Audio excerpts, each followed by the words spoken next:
मेरे साथ है मेरा दोस्त भावेश और आज हम डिस्कस करने वाले हैं करियर के बारे में और ओवरथिंक के बारे में और कंपैरिजन के बारे में, जो कि हम इस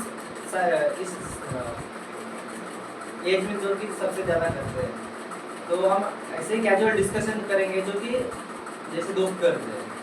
तो मेरा पहला सवाल मेरा दोस्त से ये है कि भावेश, कभी तुम्हें ऐसा लगा है क्या कि मेरे को क्या करना चाहिए करियर में कि मैं आगे जाके ना बहुत सक्सेसफुल बन जाऊं?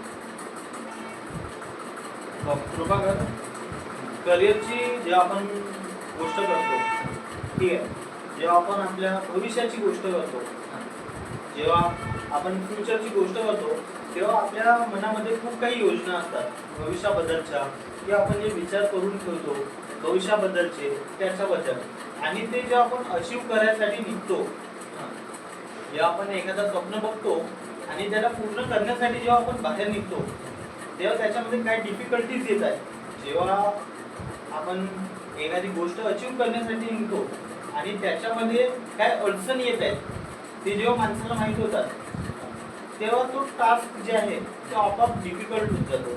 आणि मग जास्तीत जास्त जे आपल्या यंग बॉईज आहेत किंवा 20 ते 25 वर्षाच्या आतमध्ये जे मुलं आहेत, त्यांच्यामध्ये हा भाव जास्त असतो की नाही, माझ्या समोरचे खूप जास्त समोर चालले आहेत तर मी पण जायला पाहिजे, किंवा माझ्या सोबतचे काही करत नाहीत तर मला पण काही करायला नको, अशी भावना त्यांच्यामध्ये असते. पण अशी भावना न बाळगता की आपल्या सोबतचे लोक काय करत आहेत किंवा बाकीचे इतर लोक काय करत आहेत, हे न करता आपल्याला काय आपल्या भविष्याबद्दल चांगलं वाटते, आपल्या भविष्याच्या योजना काय आहेत, आपण आपला फ्युचर काय ठरवलो त्याच्या पद्धतीने आपल्याला काय करायला पाहिजे ते माणसाने करायला पाहिजे. आणि मला तर असं वाटते की आजकालचा जो युथ आहे, जे यंगस्टर आहेत, त्यांनी आपल्या जे गोल्स आहेत त्यांना अचीव करण्याचा प्रयत्न केला पाहिजे. कारण आजच्या काळात डिस्ट्रॅक्शन खूप जास्त आहे. आपण जसे पाहतो सोशल मीडिया इन्फ्लुएन्स झाला किंवा काही इतर गोष्टी, जसं की आता आपण गावाकडून शहरामध्ये येतो तेव्हा आपल्याला खूप काही अडचणी फेस कराव्या लागतात. ते तर आहे, सगळेजण फेस करतात, असं नाही की मलाच फेस करतात, पण सगळ्यांच्या जिंदगीत काही डिफिकल्टीज फेस करावंच लागतं. पण तुला असं वाटत नाही का की ज्यांचं एज्युकेशन जे आहे चांगल्या रीतीनं झालं आहे, तो समोरचा गोल जो आहे करिअर तो चांगला नाही पाहू शकतो, क्लॅरिफाय करू शकते, क्लॅरिटी राहते. पण ज्याचं एज्युकेशन काहीच नाही, तो समोरचा गोल का करू शकते, का नाही करू शकत, याच्याबद्दल तुझं मत काय? बघ प्रभाकर, याच्याबद्दल माझं मत काय आहे की आपल्या करिअरवर आपल्या इन्व्हायरमेंटचा खूप जास्त प्रभाव असतो. हे तर गोष्ट आहे. तर आहे की एन्व्हायरमेंटचा मॅटर करतो, पण कसं मॅटर करते हे तो एक्सप्लेन करणं तुला सुद्धा. बघ, मी या गोष्टीला असं एक्सप्लेन करून सांगेल की आपण दोन व्यक्ती घेऊ. एका व्यक्तीचा एज्युकेशन खूप चांगल्या पद्धतीने झाला आहे, त्याला एज्युकेशनल एन्व्हायरमेंट भेटलं आहे, ठीक आहे, त्याला कधी पैशाची अडचण गेलेली नाही किंवा त्याला कधी कोणत्या गोष्टीची अडचण गेली नाही. त्याचे आई वडील तेवढे कॅपेबल आहेत की त्याला चांगलं शिक्षण देऊ शकतील. पण एका साईडला एक असा मुलगा आहे, तो गरीब आहे, ज्याच्या भागामध्ये शाळा नाही किंवा त्याचे आई वडील एवढे शिक्षित नाही की त्याला शिकवू शकतील. मग त्याचा विचार करण्याच्या पद्धती आणि ज्याला एज्युकेशन चांगल्या पद्धतीने भेटले आहे त्याच्या बाबतीमध्ये हा डिफरन्स बघायला मिळेल की क्लॅरिटी दोघांमध्ये पण असते. क्लॅरिटी दोघांमध्ये राहत नाही असं नाही. जो गरीब असतो त्याला पण माहित असते की आपल्याला भविष्यात असं काहीतरी करायचं आहे की आपल्याला स्टेबल व्हायचं आहे, आपल्या आई वडिलांचं पोट भरायचं आहे, आपल्याला करिअर करायचं आहे, लग्न करायचं आहे. पण ज्या दोघांच्या विचार करण्याची क्षमता असेल किंवा त्या दोघांची करिअर चॉईसेस असतील ते खूप वेगळे असतील. जसं की एज्युकेशन पर्सन जो आहे तो जास्तीत जास्त एज्युकेशन बेस किंवा चांगल्या दर्जाची नोकरी मिळवण्याचा प्रयत्न करेल आणि चांगल्या उज्ज्वल भविष्याकडे जाईल. आणि ज्याला शिक्षण मिळालेलं नाही किंवा त्याचं शिक्षण जो आहे तो सुटलेला आहे, किंवा त्याला इतर काही गोष्टी ज्या त्याच्या बालवयामध्ये मिळायला पाहिजे होत्या किंवा त्याच्या टीनेजमध्ये मिळायला पाहिजे होत्या त्या त्याला मिळाल्या नसतील, मग त्याचा गोल काय असेल की मला एवढं कॅपेबल व्हायचं आहे की मला माझ्या कुटुंबाचं पालन पोषण करता येईल. त्याची विचार करण्याची क्षमता फक्त तेवढ्याच पुरतं डेव्हलप राहील, कारण की तो तेवढाच विचार करू शकतो आणि त्याच्या आजूबाजूचा जो एन्व्हायरमेंट आहे, वातावरण आहे, तो जर तशा पद्धतीने डेव्हलप झाला असेल तर तो जास्त समोर जाणार नाही. आणि आपण काही काही अशी पण उदाहरण बघतो, धीरूभाई अंबानी झाले की आपण त्यांचं जर उदाहरण घेतला, किंवा वेदांता ग्रुपचे फाउंडर झाले, किंवा असे खूप सारे कंपन्या आहेत ज्याचं आपण उदाहरण जर घेऊ शकला, स्टीव्ह जॉब्सचं जर उदाहरण घेतला, इलॉन मस्कचं उदाहरण घेतला, त्यांचं वातावरण पण तेवढं काही खास नव्हतं. पण जेवढं वातावरण दाबत नेतो माणसाला तेवढा तो प्रेशर बनत जातो. एक टाइम असा येतो माणसाच्या आयुष्यामध्ये की त्याला कोणत्याही गोष्टीची चिंता राहत नाही आणि तो आपल्या लक्ष्याकडे खूप वेगाने धावतो. तेव्हा तो व्यक्ती त्या झोनच्या बाहेर निघतो. जो त्याचा कम्फर्ट झोन आहे तो जेव्हा त्याच्या बाहेर निघायला लागतो, जेव्हा गावातला व्यक्ती शहरात येतो तेव्हा त्याला कोणत्या गोष्टी फेस करायला लागतात. त्याच्या गावात असताना जे स्वप्न होते त्याचे, ते शहरात आल्यानंतर कसे चेंज होतात. जेव्हा तो गावात होता आणि जेव्हा तो शहरात आला तेव्हा त्याच्यामध्ये काही चेंजेस झाले. त्याच्या एन्व्हायरमेंटमध्ये बदल झाला, वातावरणामध्ये बदल झाला, त्याच्या संगतीमध्ये बदल झाला, त्याच्या काम करण्याच्या संगतीमध्ये बदल झाला, त्याच्या विचार करण्याच्या क्षमतामध्ये बदल झाला. या एवढ्या सगळ्या गोष्टीमध्ये बदल होतो तेव्हा माणूस कुठे ना कुठे डेव्हलप व्हायला लागतो. आणि करिअरच्या बाबतीत तर मी असं म्हणेन की शहरामध्ये जेवढ्या ऑपॉर्च्युनिटीज आहेत तेवढ्या गावामध्ये नाही. पण हे गोष्ट तर म्हणायला लागेल की शहरामध्ये जास्त ऑपॉर्च्युनिटी आहे, पण असं नाही की गावामध्ये ऑपॉर्च्युनिटी नाही, पण कमी आहे शहराच्या तुलनेत गावामध्ये कमी आहे. पण तुला असं वाटत नाही का की या जो आपला यंग जनरेशन आहे यामध्ये काय होते की डिस्ट्रॅक्शन कुठेही पाहता आहे. सोशल मीडिया डिस्ट्रॅक्शन होते, तर रिलेशनशिप्स बद्दल डिस्ट्रॅक्शन होते, की एकदा फोकस नाही करू शकत ह्या गोष्टीवर. हे तर सत्य आहे. तर याच्यासाठी आपण काय करू की आपल्याला डिस्ट्रॅक्ट नाही झाला पाहिजे, की आपला फोकस आपल्या करिअरकडेच राहिला पाहिजे आणि आपल्या गोलकडेच राहिला पाहिजे. कृपाकर कसं आहे की आजकालच्या काळामध्ये जेवढा जास्त डिस्ट्रॅक्शन आहे तेवढे चान्सेस पण जास्त आहेत सक्सेस होण्याचे. कारण जे मोठे मोठे लोक म्हणत आहेत, आपण उदाहरण घेऊ इलॉन मस्क, जेफ जॉब्स किंवा धीरूभाई अंबानी झाले, ठीक आहे, अंबानीच झाले, अडानीच झाले, किंवा आजकालच्या जगातले जे मोस्ट इन्फ्लुएन्सर लोक आहेत त्यांचं म्हणणं असं आहे की आजच्या जगामध्ये सक्सेस किंवा यश मिळवणं खूप सोपं आहे. कारण जग पूर्ण डिस्ट्रॅक्ट आहे, युथ पूर्ण. असं वाटत नाही का इथे असं तुला वाटत नाही का की जसं आपल्याला वाटते तसा नसते. जे डिस्ट्रॅक्शन आहे म्हणून आपल्याला वाटते, पण खरं म्हणजे जे डिस्ट्रॅक्शन आहेत का असा प्रश्न विचारत नाही आला तर बघ, चोराला कधी असं वाटत नाही की तो चोरी करतो, भलेचे त्याला आतमधून माहीत असते. आपण जेव्हा व्हिडिओची स्क्रोलिंग करत असतो, इंस्टाग्राम जेव्हा आपण चालवत असतो, ते आपल्याला पण वाटत नाही की आपला टाइम वेस्ट होत आहे. आपल्याला वाटते की मला टाइमपास होत आहे, टाइम निघत चालला आहे, पण ते गोष्ट आपल्यासाठी चांगली आहे की वाईट आहे. आपण म्हणतो की नाही यार, आज खूप जास्त इंस्टाग्राम चालू झाला, उद्यापासून नाही करणार, पण आपण उद्या उठून परत तोच काम करत आहोत. म्हणजे माणसाला माहित आहे की आपल्यासाठी काही चांगलं आहे आणि काही वाईट, तरी पण तो त्याच दिशेने चालला आहे. म्हणून आपल्याला असं म्हणता येईल की आपल्याला ज्या गोष्टीकडे फोकस करायचा आहे त्या गोष्टीकडे जर आपण चांगल्या रीतीने फोकस केला तर सक्सेस होणं निश्चितच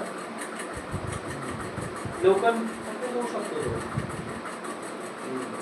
मग एक अजून एक प्रॉब्लेम होता की मी पाहत आहोत जेवढं पण माझे मित्रमंडळी आहेत किंवा जेवढे ज्युनियर्स आहेत किंवा जे माझे एक्सपिरियन्स आहे त्याच्यामध्ये मी पाहत आहोत की लोक काय करतात की ओव्हर थिंक जास्त करतात की मी हा करीन तर का होईल.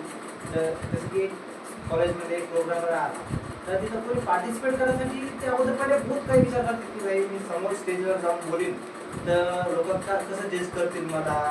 तर अंदरचा जो फिअर आहे तो बाहेर निघतच नाही आणि जो आपल्या फिलिंग्स आहेत अंदरचे ते कधी बाहेरच नाही निघत तर त्याचा जो टॅलेंट आहे तो बाहेरच नाही निघत. बघ याच्यामध्ये कसं आहे कृपाकर, आपण याला अशा पद्धतीने समजू शकतो की आपल्याला जे करायचं आहे ते आपण काही गोष्टी करत नाही. आपण हा विचार करतो की दुसऱ्या व्यक्ती आपल्याबद्दल काय विचार करेल. आपण दुसऱ्याचा विचार करत बसतो. हकीकत हे राहू शकते, वास्तविक हे राहू शकते की तो व्यक्ती आपल्याला ओळखत पण नसेल आणि तो आपल्याबद्दल विचार पण करत नसेल. पण आपण जे करणार त्याच्यावर तो व्यक्ती काय बोलणार, तो व्यक्ती काय समजणार आणि तो व्यक्ती काय विचार करणार याचा विचार पण आपण स्वतःच करतो. मग फक्त याच्यावरती ओशोनी खूप चांगल्या पद्धतीने एक्सप्लेन केलं आहे की दुसरे काय विचार करत आहेत. तो विचार जर आपण स्वतःच केला तर दुसरे काय करतील. म्हणून आपण दुसऱ्याचा विचार दुसऱ्यांनाच करू देऊ आणि आपला विचार आपण स्वतः करू. आपण या गोष्टीने जर चाललो तर नक्कीच आपला जो फिअर आहे, आपल्या मनामध्ये जो भीती आहे ती निश्चितच कमी होईल ना करू बघा. कारण आपण या गोष्टीमुळे समोर नाही जात की समोरचा व्यक्ती आपल्याबद्दल काय विचार करेल. जर हा आपण विचारच सोडून दिला की समोरचा व्यक्ती काय विचार करेल आणि आपण ते जर त्या व्यक्तीवर सोडून दिला की तुला जे विचार करायचा आहे माझ्याबद्दल ते तू करू शकतोस, तू मोकळा आहेस आणि मला जे करायचं आहे मी मोकळेपणाने करता आला पाहिजे. पण हे तर आहे तू मोठ्यापणात करू शकतो म्हणतायस. पण जे माझा एक्सपिरियन्स आहे त्याच्यात काय होते की जर मी कोणते काम करेन तर काय होते की केल्याबरोबर मला फिअर येतं की लोक का म्हणते. जसं की हाच व्हिडिओ बनवतो, हा व्हिडिओ बनवायच्या अगोदर मी एवढा विचार केला होता की व्हिडिओ अपलोड केल्यानंतर मला कसं वाटत की लोक मला का म्हणे तू शिकत होतंस लोक काय हे अलगच करत आहेस, व्हिडिओ रेकॉर्डिंग करत आहेस. आता हे जजमेंट करतील असं मला ओव्हर थिंक होत आहे अंदरच्या अंदर. त्याला कसा कंट्रोल बघ मी तर हेच म्हणेल कृपाकर की जे तुला वाटत आहे की व्हिडिओ सुरू करायच्या पहिले तुला विचार येत होता की व्हिडिओ बनवताना किंवा व्हिडिओ अपलोड झाल्यावर लोक काय कॉमेंट्स करतील किंवा त्या व्हिडिओवर काय म्हणतील किंवा जेव्हा माझ्या जवळचे लोक हा व्हिडिओ पाहतील तेव्हा काय विचार करतील, हा विचार तुझ्या मनामध्ये होता. पण जेव्हा आपण एखादी गोष्ट करत करत समोर निघून जातो ना तेव्हा त्या गोष्टीचा आपल्याला रिग्रेट राहत नाही. जेव्हा तू एक गोष्ट डेली करत जाशील तेव्हा आपोआप लोकांचं अप्रिशिएट तुला भेटत नाही. पहिले खूप लोक म्हणतात, या पद्धतीला आपण अशा पद्धतीने समजून घेऊ शकतो की एक खदान असते, ठीक आहे, एक गाव असतो त्याच्यामध्ये सोन्याची खदान लागते. सर्वजण सोना खोदासाठी जाते, खूप देशातून लोक येतात सोना खोदासाठी. एक व्यक्ती काय करतो की सोना खोदायला जात नाही तर तो त्या गावामध्ये जो कुदळ असतो खंदी पावडा तो विकण्याचं काम करतो. तर एक व्यक्ती येते आणि म्हणते काय पागल आहे का यार तू, पूर्ण देश पूर्ण गाव सोना खोदायला चालला आणि तू हे कुदळ विकत आहे. सर्व पहिले त्याला पण असं वाटलं असेल हा पागल व्यक्ती आहे वाटतं तसंच हा काय सोनाली बरोबर आहे. पण जेव्हा सर्वजण गेले आणि काही लोकांना सोना सापडला तर काही लोकांना नाही, पण सर्व लोकांनी तर कुदळ घेतले होते. तर कुदळ विकणाऱ्याचा जास्त फायदा झाला त्या खदानमध्ये जाणाऱ्यापेक्षा, कारण विकणार तो एकटाच होता आणि घेणारा संपूर्ण गाव होता, संपूर्ण गाव होता. जर तो कुदळ विकणेवाला जर हाच विचार केला असता की मी पण याच्यासोबत सोना खोदायला जातो, तर कदाचित त्याला सोना पण मिळाला नसता, किंवा मिळाला असता पण छोटासा मिळाला असता आणि त्याचा तेवढा प्रॉफिट झाला नसता. पण तो जगाचा विचार न करता, जग तो सोना खोदायला चाललाय, पण आपण असा का प्रोव्हाइड करता आहे की नाही, की आपल्याला काय प्रॉफिट होणार आहे. मग त्याने कुदळचा जो बिझनेस केला त्याच्यामधून त्याला एवढा प्रॉफिट झाला की जेवढा जिथे पहिला व्यक्ती सोना खोदायला गेला त्याचा पण नाही झाला. मग आपण या गोष्टीला अशा पद्धतीने समजून घेऊ शकतो की लोक तो विचार करतीलच. पहिल्यांदा लोकांनी त्याला म्हणलं होतं की तू पागल आहे, कुदळ विकत आहे, है की नाही. सर्व जग त्याला सोना घ्यायला आणि तू विकत आहे कुदळ. पण त्याने त्या गोष्टीवर लक्ष न देता किंवा त्या गोष्टीवर तेवढं लक्ष न देता आणि आपलं काम करत नाही. याच उदाहरण आपण अशा पद्धतीने समजून घेऊ शकतो की सावित्रीबाई फुले जेव्हा लहान मुलांना मुलींना शिक्षण शिकवण्याकरिता जात होते, तेव्हा त्यांच्यावर खूप दगड किंवा माती फेकल्या जात होती, त्यांच्यावर अन्याय केला जात होता, अत्याचार केला जात होता. पण त्यांना माहित होतं की आपण जे करत आहोत ते भविष्यासाठी आहे, आपण जे करत आहोत ते संपूर्ण समाजासाठी आहे, कोण्या एका घरासाठी नाही, कोण्या एका व्यक्तीसाठी नाही. आपण समाजाला काहीतरी देत आहोत, काहीतरी चांगला देत आहोत, याचा फायदा समोर होईल. आणि आज आपण बघतो की स्त्रिया पण पुरुषाच्या खांद्याला खांदा लावून जात आहेत. तर मी या सर्व गोष्टीवरून एवढंच सांगितलं कृपाकर की जगाचा जास्त विचार करू नये, हे की नाही. जसं की म्हणलो की जगात जे विचार करायचं आहे ते त्यांच्यावर सोडून द्यायचं आणि आपल्याला जे करायचं आहे ते आपण केलं पाहिजे. करायला पाहिजे करू. असंच एक मी पुस्तक वाचलं होतं, मला आठवते आपली जीत शिवगेडाचं. तर त्याच्यामध्ये त्यांनी एक सांगितलं होते की जे सक्सेसफुल लोक आहेत ते काही एक्स्ट्राऑर्डिनरी थिंग्स नाही करत, ते नॉर्मल थिंग्सच राहते करायचे, त्यालाच डिफरंट तरीकेनं करते. त्यामुळे ते अजून एक बुक होतं की द सायकोलॉजी ऑफ मनी, त्याच्यामध्ये पण एक सांगितलं आहे की जिनेस ते आहेत जे की काही स्पेशल करते. पण त्याच्यावर त्यांनी सांगितलं होतं त्या बुकमध्ये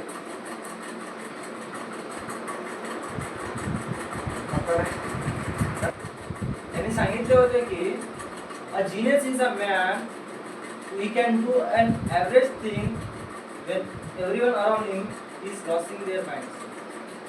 बरोबर. आपण याला या पद्धतीने समजून घेऊ शकतो की जिनियस ते नाही राहत जे काही वेगळे करते. तेच तर आम्हाला त्यांनी तेच सांगितले होते की जे जिनियस आहे ते काही नवीन किंवा काही करते ते तेच नॉर्मल ॲव्हरेज थिंगच करते, पण जे बाकीचे जेव्हा डिस्ट्रॅक्टेड होऊन राहते असं. तर हे जेव्हा बुक मी वाचलं होतं तेव्हा मला वाटलं होतं की आपला जो परसेप्शन आहे मनीबद्दल या यंगस्टर्समध्ये ना अलगच आहे सगळ्यांच्या परसेप्शन. मनीला एक जास्त उच्च दर्जा दिला आहे जे की पहिल्याच्या काळात नाही दिला आहे. पहिले हॅपीनेसला दिले होते ते फूड जे की आपल्या फॅमिली रिलेशनशिपकडे जेवढं जास्त लक्ष देत होते, पण आता नाही देत. आता काय करते की पैसा म्हणतच वाटत नाही का तुम्हाला असं. तुझी गोष्ट तर बरोबर आहे, पण आपण या गोष्टीला अशा पद्धतीने समजू शकतो. मी पहिल्या प्रश्नाला उत्तर देऊन देतो, ती गोष्ट कम्प्लीट करून देतो, त्याच्यानंतर आपण या गोष्टीवर येऊ की जिनियस तो नसतो जो काही वेगळा करतो, जो त्याच पद्धतीला वेगळ्या पद्धतीने करतो. ठीक आहे. आपण याला अशा पद्धतीने समजू शकतो की बघ, थॉमस एल्वा एडिसनने बल्बचा इन्व्हेन्शन केला होता. तो एक नॉर्मल बल्ब होता. जर आपण त्याच बल्बच्या सहाऱ्यावर चाललो असतो तर आज आपल्याकडे जे मोठमोठे लाईट्स दिसतात, सिरीज दिसतात किंवा लाईटाचे वेगवेगळे प्रकार दिसतात ते आपल्याला दिसते नसते. पण कोणी ना कोणी या गोष्टीला काहीतरी नव्या पद्धतीने बघण्याचा प्रयत्न केला. जसे की निकोला टेस्ला होऊन गेले, हे की नाही, ॲडिसन होऊन गेले, किंवा जे मोठमोठे सायंटिस्ट होऊन गेले, ते त्यांचा जगाला बघण्याचा दृष्टिकोन किंवा कोणत्याही गोष्टीकडे बघण्याचा दृष्टिकोन जो आहे त्याच्यामध्ये फरक पडतो. आणि जर दृष्टिकोनमध्ये फरक पडला तर आपोआप त्याच्या विचार करण्याच्या क्षमतामध्ये फरक पडेल आणि त्याचा जगाला बघण्याचा दृष्टिकोन पण बदलेल. आणि मग त्याच गोष्टी तो नव्या पद्धतीने करण्याचा ट्राय करेल.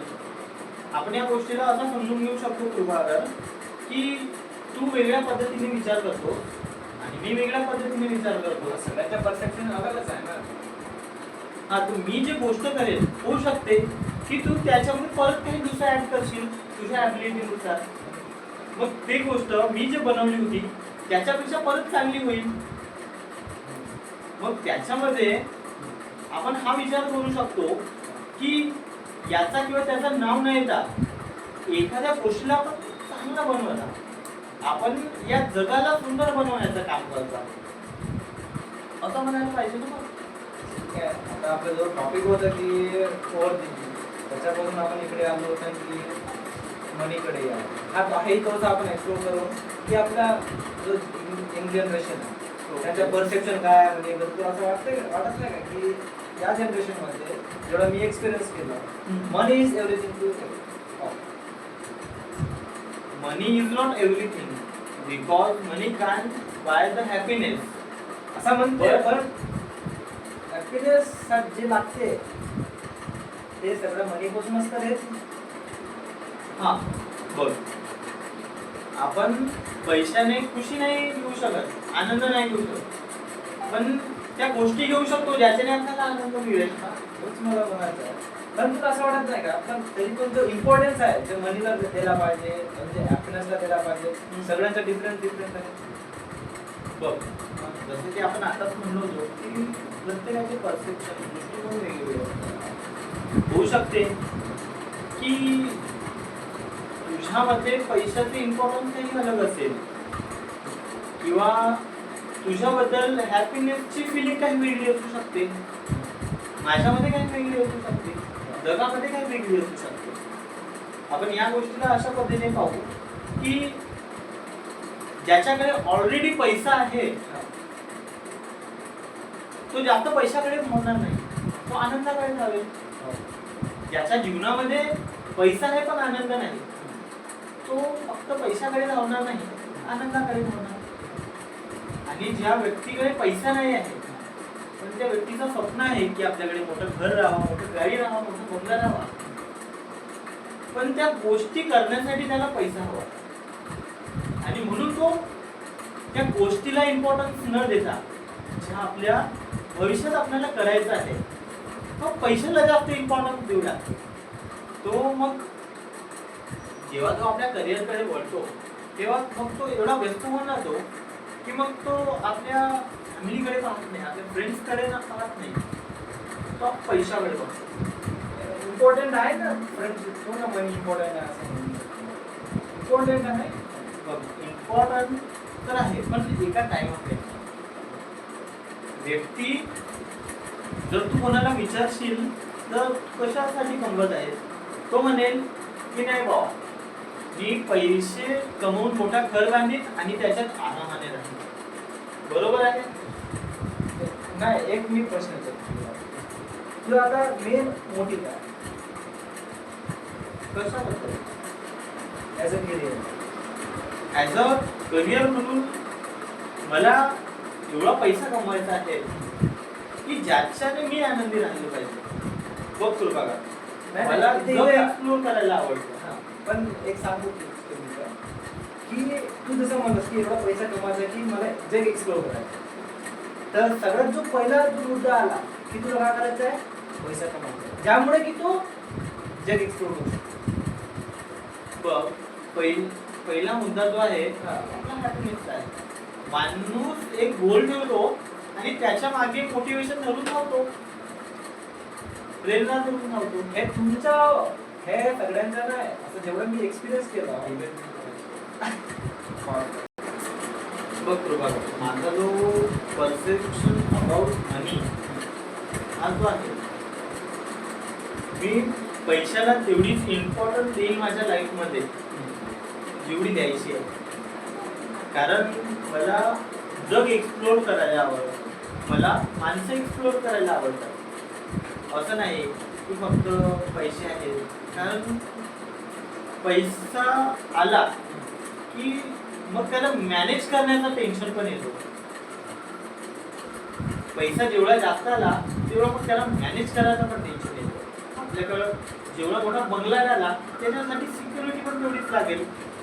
आपल्याकडे झोपडी असेल तर चोरी जाण्याचं काही लक्षात राहत नाही, पण आपल्याकडे जर मोठा बंगला असेल तर त्याला सिक्युरिटी लागेल, टेन्शन आलं.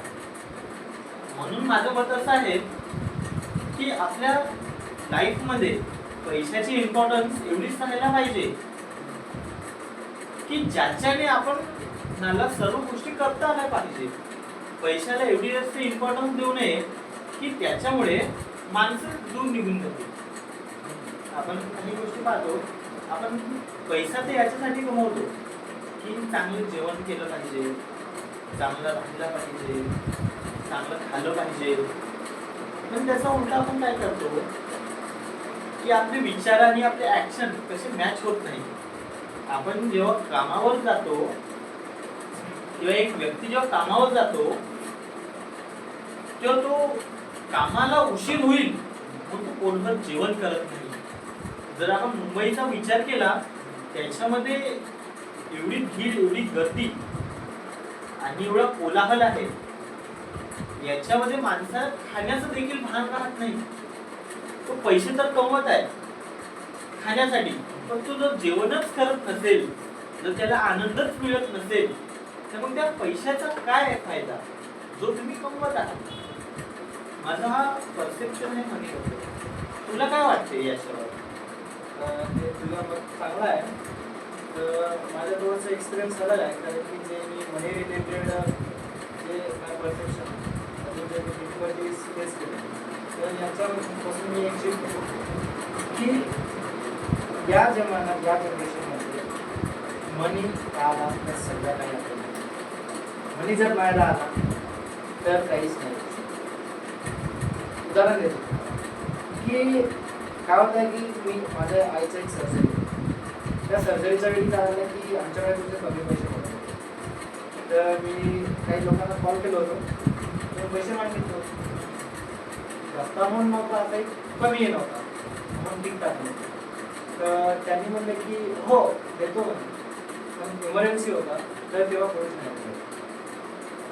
तर तेव्हा मला काय वाटलं होतं की भाई मनी जर राहिला तर जे आपल्याला पाहिजे ते आपण करू शकतो. जर जे आपल्याला करायचं आहे किंवा करिअर राहून किंवा काही राहून जे काही घ्यायचं असेल ते आपण सगळं काही अचीव करण्यासाठी आपल्याला माणसं. इव्हन एज्युकेशनही असं आहे की जर कोणी नीट JEE करतो म्हणले की जर त्याच्यासाठी काही कोचिंग राहतो, कारण की गव्हर्नमेंट स्कूल्समध्ये जर एज्युकेशन चांगलं नाही, कोचिंग नाही भेटत, चांगलं एज्युकेशन आहे, तर त्या एज्युकेशन घ्यासाठी पण यांना पैसे पे करणार की ते समोर जाईल.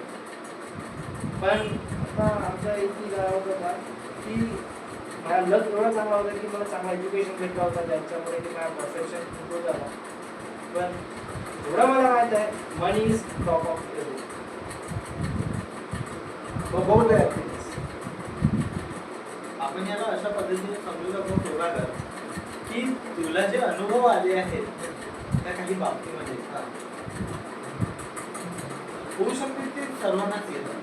कधी ना कधी अनुभव माणसाला या गोष्टीमध्ये येतो की जेव्हा माणसाला पैशाची गरज असते तेव्हा कोणी साथ देत नाही, मोजक्या लोकांना सोडून.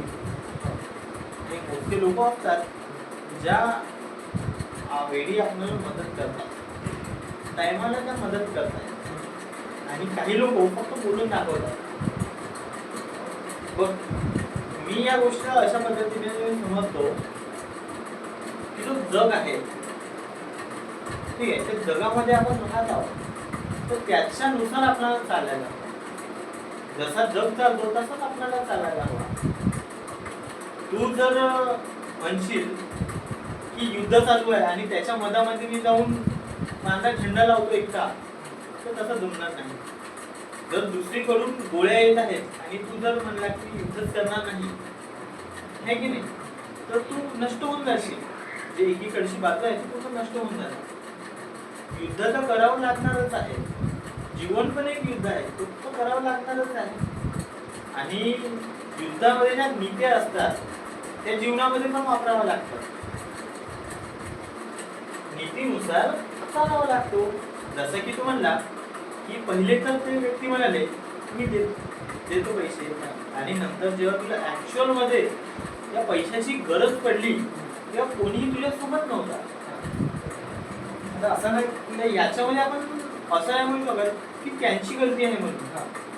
आपण गलती त्यांची पण नाही म्हणू शकत किंवा तुझी पण नाही म्हणू शकत. कारण व्यक्ती हा असा पर्सन आहे जो पहिलेच वादे करून टाकतो आणि मग त्याला पूर्ण करू शकत नाही. म्हणून मी तर असं म्हणेल की असे वचन देऊच नका जे तुम्ही भविष्यात पूर्ण करू शकणार नाही. इनफॅक्ट जो वादा आहे आपण म्हणतो, जे कसम आहे ते माणसाने देऊच नाही. कारण प्रत्येक वेळी वातावरण सेम राहते, प्रत्येक वेळी परिस्थिती चेंज होत असते आणि त्याच्यानुसार होऊ शकते की त्यांच्याकडे पैसे नसतील, पण त्याच्याबद्दल तुझ्या मनामध्ये जो परसेप्शन आहे तो तर चेंज झालाच ना. तुम्ही सांगू शकतो असं नाही की त्यांनी नाही दिले, त्यांनी दिले होते पण दुसऱ्या दिवशी असं झालं. ज्या टायमाला काम त्या दिवशी असं झालं. पण कधी कधी टायमावर राहणं हे गरजेचं. काही गोष्टी टायमावर होतात, काही गोष्टी नाही होत. पण मी या गोष्टीला असं म्हणेन की दिल का हो तो अच्छा और ना हो तो और भी अच्छा. ही गोष्ट वाचली होती की दिल का हो तो अच्छा और ना हो तो और भी अच्छा. आणि मी विचारात पडून गेलो की भाई हे कसं असू शकते की मन का हो तो अच्छा और ना हो तो और भी अच्छा. मनात झालं तर चांगलं, नाही झालं तर आणखी चांगलं. मी याबद्दल विचार पडलो. पण जेव्हा मी या गोष्टीबद्दल ऍक्च्युअल मध्ये विचार केला, जेव्हा मी या गोष्टीबद्दल रिसर्च केला, तेव्हा मला माहित पडलं की का बरं मनाचं झालं तर चांगलं, नाही झालं तर पुन्हा चांगलं. आपण अशा पद्धतीने समजू शकतो की आपल्याला एक गोष्ट अचीव करायची आहे, ठीक आहे, आणि ती जर झाली नाही आपल्याला दुःख होईल. तर मी शब्द वाढू. हा, मलाही असंच मत आहे की जेवढं आपण आपल्यासाठी होते या युनिव्हर्समध्ये जे काही होते ते सगळं आपल्या चांगल्यासाठीच होतं असं मला. मी एक ऍक्टर आहेत पंकज त्रिपाठी, त्यांचा एक इंटरव्ह्यू ऐकला होता. त्याच्यामध्ये त्यांनी सांगितलं होतं की ते ऍक्टर याच्यासाठी म्हणले की त्यांना ट्रॅक्टर मिळाला नाही. त्यांचा काय होता, त्यांचा फ्युचर मध्ये गोल होता की नाही आपण ट्रॅक्टर घ्यायची आणि शेती करायची. पण त्याच्या मनासारखं तर काही झालं नाही. पण आपल्याला एक, जर त्यांना ट्रॅक्टर मिळाली असती तर आपल्याला एक चांगला ऍक्टर किंवा चांगला अभिनेता मिळाला नसता. म्हणून मन का होतो अच्छा वर ना होतो वर भी अच्छा. कारण भविष्यामध्ये काही अशा योजना असू शकतात ज्या त्या योजनेपेक्षा मोठ्या असू शकतात, असं आपण या गोष्टीला म्हणू शकतो. हे बोलत आहे चांगला होता हा टॉपिक. अजून एक माझा एक प्रश्न होता. अजून मलाही वाटते की हा प्रश्न सगळ्यांचा विचारावा की कम्पॅरिझन. आपला जो यंग जनरेशन आहे तो काय करते की तुझ्यासोबत कम्पेअर करते. माझ्यासोबत एक कम्पॅरिझनची घटना घडली होती. मी जेव्हा 6वीत असतो काय झालं होतं की माझा एक मित्र होता, तो त्यांना कामात गेला होता. आम्ही दोघंही एक्झाम दिलो होतो. चांगला मित्र होता, असं नाही की कोणी तर काढून किंवा आर्ग्युमेंट्स वगैरे करणं. चांगला मित्र जसं आपण. तर त्यांनी का आमचं एक्झाम झालं होतं युनिट टेस्टमध्ये. त्या युनिट टेस्ट नंतर काय आलं की सरांनी रिझल्ट डिक्लेअर केला. त्या रिझल्टमध्ये काय आलं की बहुत कमी लोकांना 50 आउट ऑफ 40चा अभाव आला.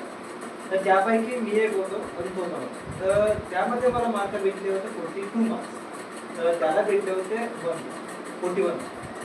तर त्यांनी माझ्याकडे आलं ॲज अ फ्रेंड म्हणून विचारलं किती मार्क आले कृपा करून? तर मी त्याला सांगितलं माझ्याकडे असं कसं आता तुला 1 मार्क जास्त माझ्यापेक्षा, तू तर ॲव्हरेज स्टुडंट आहे. तो कसं प्रॉपर होता तेव्हा त्यावेळी, आणि तो आता MBBS स्टुडंट आहे. तो तेव्हा त्यांनी म्हणलं तर मला समजलं नाही, कारण की तेव्हा मी 6वीत होतो. तेव्हा नॅचरल म्हणतात की हा असा काय नाही म्हणतात. पण तेव्हा त्यांनी माझ्यासोबत एक गोष्ट म्हणत होता, कृपा आता तू या युनिट टेस्टमध्ये तू माझ्यापेक्षा 1 मार्क जास्त आला, पण बाय दुसऱ्या युनिट टेस्टमध्ये मी तुझ्यापेक्षा जास्त आला. तेव्हा हे मला एक समजलं नव्हतं की हे कंपॅरिझन करत आहे का करत आहे. पण त्या गोष्टीचा आता जेव्हा मी विचार करतो तर मला समजते त्या कम्पेअर नाही करायचं की त्याला किती मार्क आले, याला किती मार्क आले. तर आपल्याला काय करायचं की आपल्याला स्वतःला कसं इम्प्रूव्ह करून जास्त आणायचा हे करायचं होतं. आता समजतं. हो, पण तुझ्या ती कधी असा घटना घडते का की तू कम्पेअर करायला लागलास एक एजमध्ये किंवा आता? बघ, माणसामध्ये कंपॅरिझनची भावना जी आहे ते तर असते. ते प्रत्येकामध्ये असते. की असं नाही की त्याच्यामध्ये तू किंवा मी येत नाही, किंवा जो बघत आहे तो येत नाही. हो ना. तुम्ही पण जर वाटल्यास तुमच्या कंपॅरिझनची थिंकिंग कशी आहे तर कॉमेंटमध्ये सांगू शकता की तुम्ही कोणाला कम्पेअर करता किंवा कायचा कंपॅरिझन करता. आम्ही पण जर वाटल्यास आमचं मत मांडलं नाही. बघ बघा, मी याला अशा पद्धतीने मांडेल की जो कंपॅरिझन आहे, कंपॅरिझन विथ सेल्फ आणि कंपॅरिझन विथ अदर्स, याला मी अशा पद्धतीने सांगू शकेल की जेव्हा आपण एका व्यक्तीसोबत स्वतःचं कंपॅरिझन करतो, ठीक आहे ना, तेव्हा आपल्याला माहित नाही, आपण फक्त एका स्पेसिफिक गोष्टीबद्दल आपण त्या गोष्टीला म्हणतो आणि कंपॅरिझन करतो. एका स्पेसिफिक गोष्टीला धरून आपण कंपॅरिझन करतो. पण या गोष्टीचा कंपॅरिझन करू शकत नाही की त्याचा एन्व्हायरमेंट अलग आहे, त्यांची थिंकिंग अलग आहे, आपला एन्व्हायरमेंट अलग आहे, आपली थिंकिंग अलग आहे. सर्व गोष्टीचा आपण विचार करतो त्यावेळेला. म्हणून त्या टायमाला आपण कंपॅरिझन करतो. जर आपल्याला माहित असेल की नाही त्याचे पप्पा त्याला ट्युशन लावून देतात, चांगली कोचिंग आहे, तो अभ्यासामध्ये हुशार आहे, ऑब्वियस त्याला चांगले मार्क येणार आहे. आपल्याकडे तेवढी परिस्थिती नाही, आपल्याकडे एवढे पैसे नाही की आपण कोचिंग लावावं, पण आणि त्याला जास्त मार्क येतात. पण आपण जर आपला कंपॅरिझन त्याच्यासोबत न करता आपण जर आपला कंपॅरिझन स्वतःसोबत जर केला, कंपॅरिझन विथ सेल्फ, तर तो नक्कीच इम्प्रूव्ह होऊ शकेल ना. माझ्याकडे जरी कोचिंग लावायचे पैसे नसले, जरी माझ्याकडे तेवढे फॅसिलिटीज नसल्या, तरी पण मी एवढी मेहनत करेल की मला चांगले मार्क येतील. अशी भावना नाही की मला त्याच्यापेक्षा चांगले मार्क आले पाहिजे, मला चांगले मार्क आली पाहिजे. जे मला अचीव करायचं आहे ते मी अचीव करू शकलो पाहिजे. कुणाला डॉमिनेट करण्यासाठी किंवा खालच्या दर्जाचा दाखवण्यासाठी की मी हुशार आहे आणि तू गरीब आहे हे दाखवण्यासाठी नाही, तर आपल्या सॅटिस्फॅक्शनसाठी. जर आपल्याला दुसऱ्याला नीचा दाखवून जर सॅटिस्फॅक्शन भेटत असेल तर तो कोणत्या कामाचं नाही. हे काय की कधी ना दुसऱ्याला कमी नाही टाकायचं, तर दुसऱ्यालाही रेस्पेक्ट द्यायचा, स्वतःलाही रेस्पेक्ट द्यायचा, आणि आपली व्हॅल्यू कधीही कमी नाही होऊ द्यायची. कोणत्याही गोष्ट आहे ते मला बघ कृपागर, आपण या गोष्टीला असं समजू शकतो की स्वतःची व्हॅल्यू जी आहे, आता तू प्रश्न तू बोलला की व्हॅल्यू, तो व्हॅल्यूला आपण असे समजू शकतो की जो व्यक्ती आहे तो स्वतःपेक्षा दुसऱ्यांना जास्त व्हॅल्यू देतो. हो, हे काय की सगळे मोस्ट ऑफ द त्याचा स्टेटस पाहून त्याला रिस्पेक्ट देतात. आणि व्हॅल्यू जी आहे, बघ आता आपण याला अशा पद्धतीने समजू शकतो की तो चांगला आहे, ठीक आहे, एखादी पर्सन आहे तो चांगला आहे तर त्याला जास्त व्हॅल्यू द्यायची. आणि जो व्यक्ती थोडासा एव्हरेज आहे त्याला आपण तेवढी व्हॅल्यू किंवा तेवढी रिस्पेक्ट नाही द्यायची. आणि मग ते आपल्यासोबत पण घडते. जेव्हा आपण दुसऱ्यामध्ये कंपॅरिझन करतो तेव्हा दुसरी व्यक्ती आपल्यामध्ये कंपॅरिझन करत असेल, आहे की नाही. आपण या गोष्टीला अशा पद्धतीने समजू शकलो पाहिजे आणि या गोष्टीचा विचार करता आला पाहिजे की आपण जेव्हा एका व्यक्तीबद्दल बोलत आहोत तो पण व्यक्ती आपल्याबद्दल काही विचार करत असतो. असं नाही की आपण फक्त बोलू एका व्यक्तीबद्दल आणि तो काही विचार करणार नाही. असं तर नाही होणार. तो पण काहीतरी विचार करणार. विचार करण्याची काय सवय असते. आपण या गोष्टीला समजून घेऊ की कंपॅरिझन जो आहे तो जगाशी नाही तर स्वतःशी करावा. कारण तुम्ही जर जगाशी कंपॅरिझन केले तर कमीच कर. तर तुम्ही कितीही समोर चालले जा, तुम्हाला वाटू द्या की मी कितीही चांगला आहो, पण जगात कुणी ना कोणी तुमच्यापेक्षा चांगला व्यक्ती मिळूनच जाईल. म्हणून कंपॅरिझन स्वतःमध्ये करा. कंपॅरिझन दुसऱ्यांजवळ नाही तर स्वतःमध्ये करा. हा, हे माझे मत आहे असं की कंपॅरिझन कधी सर्वसोबत करायचं, पण ॲज अ कंपॅरिझन करता करता काय करायचं की सेल्फ व्हॅल्यू कधीही कमी नाही करायचं. सेल्फ आता काय होतं की सेल्फ एस्टीम आपला कमी होत आहे की सेल्फ कॉन्फिडन्सही कमी होते.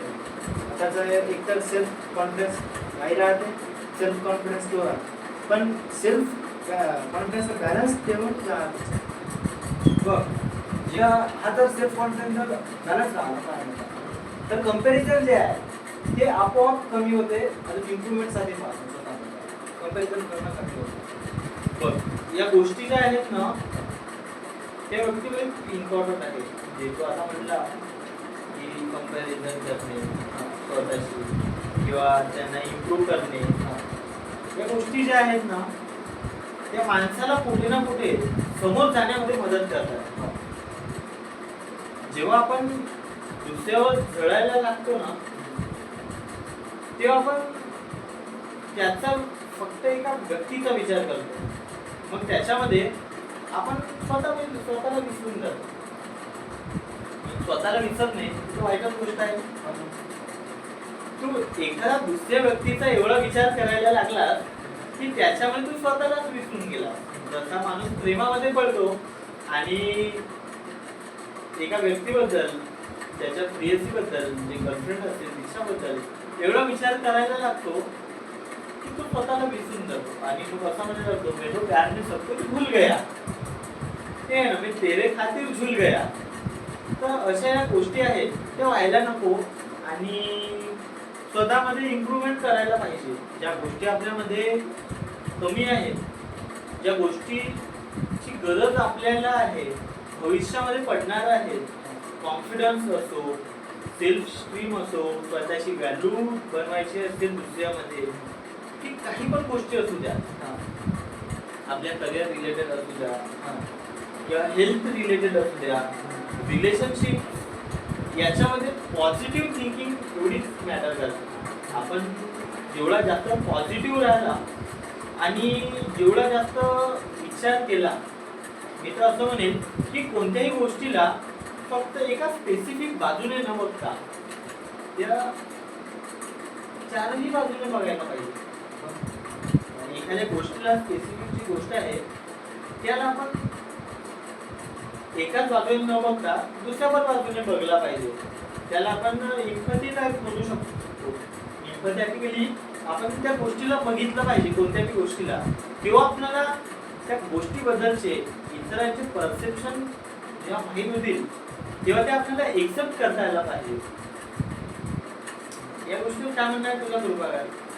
मला म्हणणं आहे की कंपॅरिझनचा एक सेल्फ कॉन्फिडन्सची कमी असल्यामुळे कंपॅरिझन.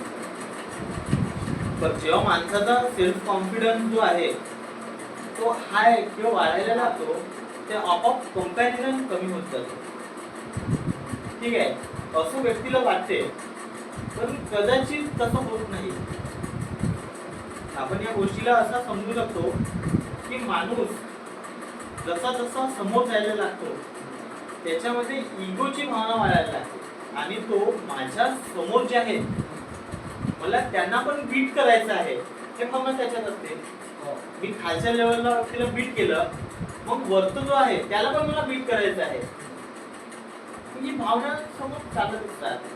हे माणसात जेव्हा समोर जातो तेव्हा इगो नसला पाहिजे. कारण इगोची भावना जी आहे ना ते माणसाला कुठे ना कुठे स्वतः बाहेर येण्यापासून लपवते, स्वतःला बाहेर नाही निघू देत, स्वतःला खुलू देत नाही, किंवा ज्या गोष्टी आहेत त्या विचार करू देत नाही ज्या करायला पाहिजे, आणि कुठे ना कुठे आपण मग त्या गोष्टीपासून ना लिप्त व्हायला लागतो आणि मग त्या गोष्टी आपल्याला मिळत नाही.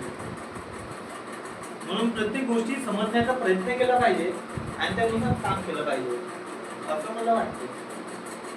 चांगला होता तर बोलून हा टॉपिकवर डिस्कशन करू. तर आपलं जे मत मागलं होतं की ओव्हर थिंकिंग, कम्पॅरिझन, त्या तिन्हीबद्दल तू जर काही सजेशन देत असेल तर का म्हणतेस थोडक्यात? बघ, थोडक्यात जर सांगायचं राहिला ना, याच्यापासून ओव्हरकम कसा करायचा, याचा ओव्हर थिंकिंगचा, कम्पॅरिझनचा. बघ, या तीनही गोष्टी कुठे ना कुठे आपापसात कनेक्टेड आहेत. प्रत्येक गोष्टी आपापसात कनेक्टेड आहेत आणि मी जाताना एवढंच सांगेल की जेव्हा आपण करिअरची चिंता करतो तेव्हा ओव्हर थिंकिंग करू नये आणि दुसऱ्याशी कंपॅरिझन करू नये. आणि कंपॅरिझन एवढाच करावा जेवढ्याने आपण समोर गेलो पाहिजे आणि माणसामध्ये इगो न येता समोर गेला पाहिजे. या तीनही गोष्टी कनेक्टेड आहेत म्हणून मी एवढं जास्त काही बोलणार नाही. बस मी एवढा म्हणेल, भविष्यात समोर जाताना ओव्हर थिंकिंग न करता आणि दुसऱ्याशी कंपॅरिझन न करता आपण समोर गेलं पाहिजे.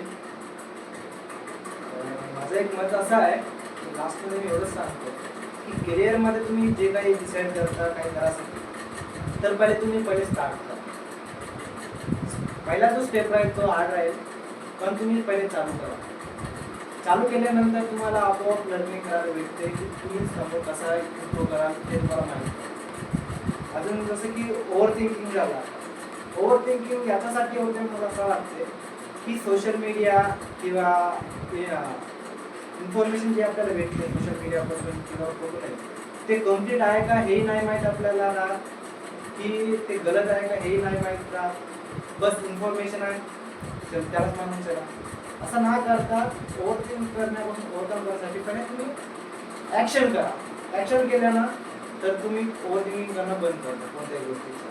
जर मी हा व्हिडिओ शूट करीन तर हे असं थिंकिंग करण्यापेक्षा तुम्ही व्हिडिओ शूट करा जसं मी करत आहोत, तसं तुम्ही कोणत्याही गोष्टीचा ओव्हर थिंकिंग ना करता तर चालू करा. अजून जो लास्ट स्टेप काय कम्पॅरिझन. तुम्ही कम्पॅरिझनसाठी मला एवढंच सांगू की सेल्फ कॉन्फिडन्स जर राहिला माझ्या मते की ते नाही कधी दुसऱ्याबद्दल कम्पॅरिझन नाही. अजून आपण एकच गोलकडे फोकस जर करा याच्यामुळे की आपण कम्पेअर करणं आपल्याला डिस्ट्रॅक्ट नाही होत. थँक्यू. अगर जर तुम्हाला काही बोलायचं असेल काही सांगायचं असेल तर कॉमेंटमध्ये तुम्ही आम्हाला सांगू शकता आणि तुम्हाला सांगून जे आम्हाला वाटते. Thank you so much for watching this video.